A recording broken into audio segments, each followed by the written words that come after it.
بسم اللہ الرحمن الرحیم۔ ماہ شعبان کے 5 ضروری کام۔ محترم ناظرین، اللہ پاک نے جو ہمیں زندگی عطا کی ہے، بروز قیامت اس کے ایک ایک لمحے کا، ایک ایک پل کا حساب و کتاب دینا ہوگا۔ جو کچھ کھایا ہوگا، پیا ہوگا، اس کا حساب دینا ہوگا۔ جو آنکھوں سے دیکھا ہے، جو کانوں سے سنا ہے، جو زبان سے بولا ہے، ہاتھ سے کیا ہے، جو پاؤں سے کیا ہے، جو بھی اعمال ہم نے کیے ہیں، نیک یا بد، سب کا حساب ہوگا۔ ریت کے ذرے کے برابر کسی کے ساتھ زیادتی کی ہوگی، یا ریت کے ذرے کے برابر کسی نے ہمارے ساتھ زیادتی کی ہوگی، اس کا پورا پورا بدلہ لیا اور دیا جائے گا۔ ہم انسان فطرتی طور پر کمزور ہیں، چاہتے ہوئے یا نہ چاہتے ہوئے ہم سے غلطیاں اور گناہ سرزد ہوتے رہتے ہیں۔ یہ 2 مہینے یعنی ماہ شعبان اور ماہ رمضان رحمتوں والے، برکتوں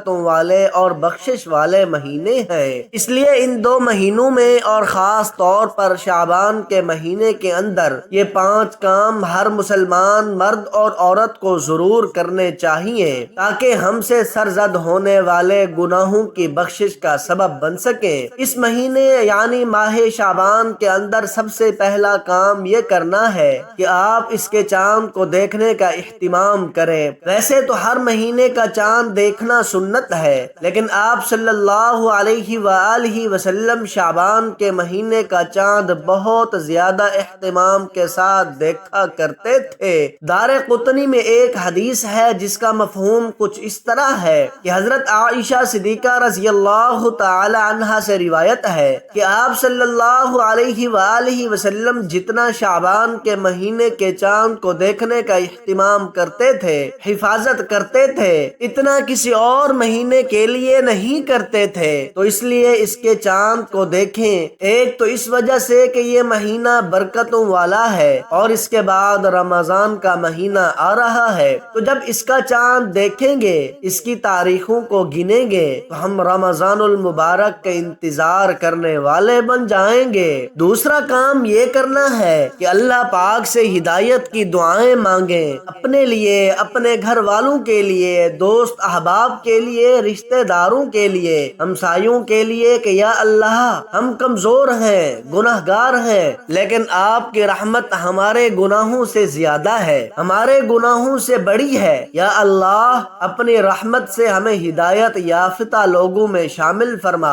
جو ہم نے زندگی میں غلطیاں، کوتاہیاں کی ہیں، اپنے کیے پر شرمندہ ہیں، یا اللہ پاک ہمیں معاف فرما دے۔ بے شک آپ کے علاوہ ہمارا کوئی نہیں جو ہمیں معاف فرما سکے۔ یا اللہ پاک ماہ شعبان برکتوں والا مہینہ ہے، پورا سال ہمارا دل جو غافل رہا ہے، غفلت میں زندگی جو ہم گزار چکے ہیں، یا اللہ پاک اپنی رحمت سے ماہ شعبان اور ماہ رمضان اور آنے والی بقیہ زندگی کو قیمتی بنا دے۔ قرآن و سنت پر عمل کرنے کی توفیق عطا فرما۔ ماہ شعبان میں برکت کے لیے دعائیں کریں، اپنے لیے بھی برکت کی دعا کریں اور دوسروں کے لیے بھی دعائیں کریں، اس لیے کہ جو آدمی دوسروں کے لیے دعا کرتا ہے تو اس کی دعا جلد قبول ہوتی ہے۔ اور لوگوں کو اپنے لیے دعا کے لیے کہیں اور آپ خود کسی اور کے لیے دعا کریں۔ ماہ شعبان میں تیسرا کام جو کرنا ہے وہ ہے روزوں کی کثرت۔ اس مہینے کی برکتوں کو سمیٹنے کے لیے کثرت سے روزے رکھیں۔ حضرت عائشہ صدیقہ رضی اللہ تعالی عنہا فرماتی ہیں کہ نبی پاک صلی اللہ علیہ وآلہ وسلم لگاتار روزے رکھتے تھے،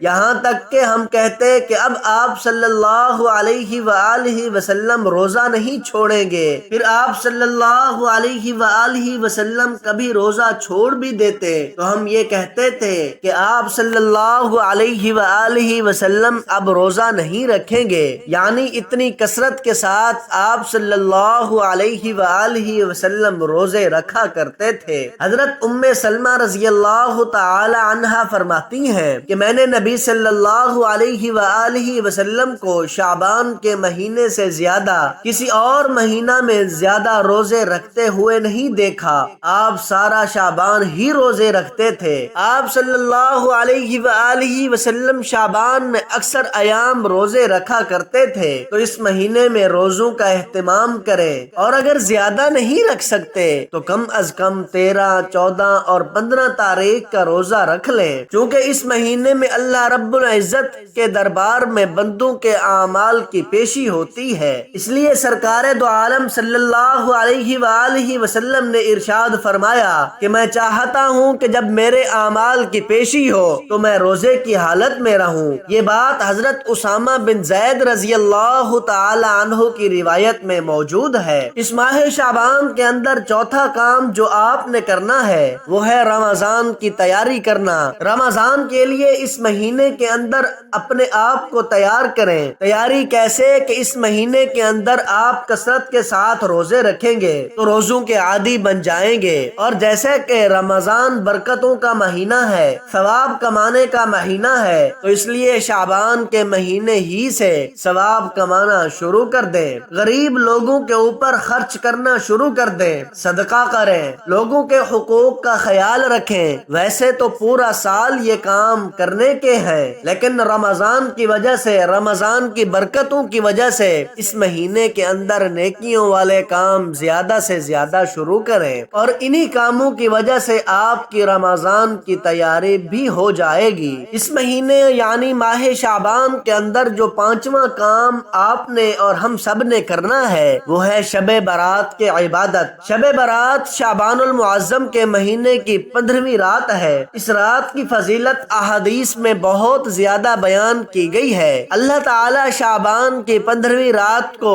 اپنی مخلوق کی طرف متوجہ ہوتا ہے۔ اللہ تعالی مشرک اور بغض رکھنے والے کے علاوہ سب کی مغفرت فرما دیتا ہے، اور اسی طرح بیان فرمایا کہ اس رات میں اللہ تعالی موت کے فرشتے کی طرف ہر اس جاندار کی روح قبض کرنے کی وحی بھیجتے ہیں جن کے مرنے کا اللہ پاک کی طرف سے ارادہ کیا جاتا ہے، یعنی ان تمام جانداروں کی روحوں کے بارے میں بتا دیا جاتا ہے کہ اس سال میں فلاں فلاں کی روح قبض کرنی ہے، ایسے تمام نام دیے جاتے ہیں۔ تو جب اس رات کو آپ عبادت کریں گے، اللہ تعالیٰ کی طرف متوجہ ہوں گے، تو آپ کا بھی اس حال میں نام آئے گا کہ اللہ تعالیٰ آپ سے خوش ہوگا۔ اور اس طرح شب برات کے اندر نیکی کا کام یہ ہے کہ آپ شعبان کی 15ویں رات یعنی شب برات کو اٹھ کر عبادت کریں۔ اکٹھے ہو کر عبادت کرنا ضروری نہیں، گھر میں کہیں بھی آپ عبادت کر سکتے ہیں، جتنی چاہیں آپ نوافل پڑھ سکتے ہیں۔ اس رات کو انشاءاللہ